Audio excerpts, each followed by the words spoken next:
polusi udara, emisi kendaraan, PLTU berbasis batu bara, dan gugatan polusi terhadap pemerintah.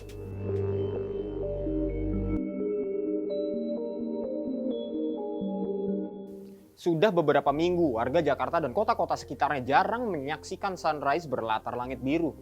Biangnya, apalagi kalau bukan permasalahan polusi udara yang sudah menjadi isu laten selama bertahun-tahun.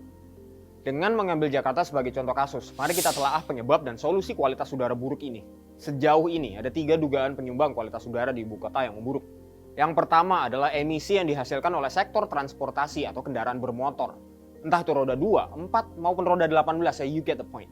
Lebih spesifik lagi adalah kendaraan dengan mesin pembakaran internal yang membutuhkan bahan bakar fosil untuk bekerja.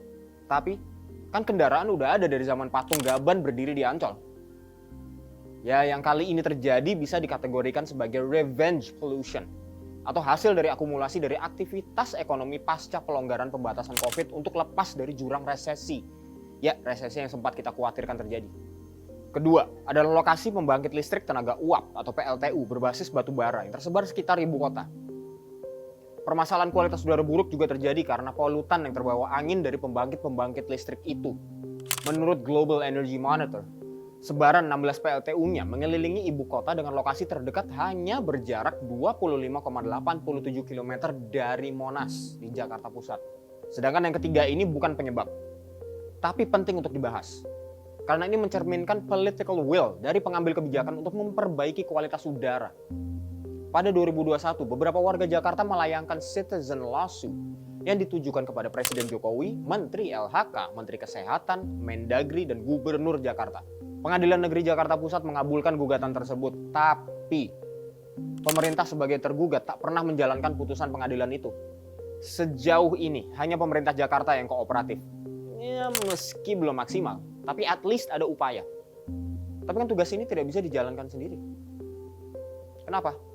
Karena di Jawa Barat dan Banten ada banyak kawasan industri yang menjadi penyumbang polusi ini.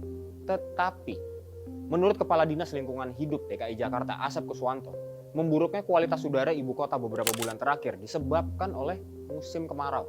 Menurutnya, pada Juli hingga September nanti, musim kemarau sedang tinggi-tingginya yang berakibat pada kualitas udara menjadi kurang baik.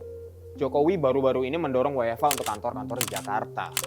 Tapi dorongan dia yang lebih ke WFH bukannya addressing isu PLTU. Agak aneh sih.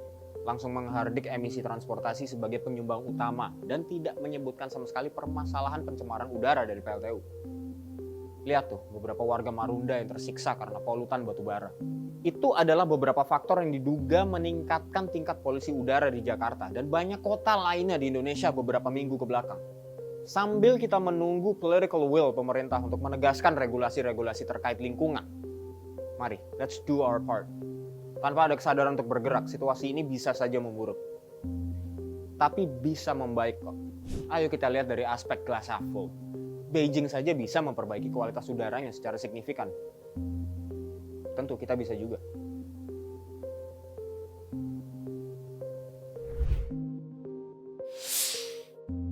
Saya Ricky. Sampai jumpa di fokus selanjutnya.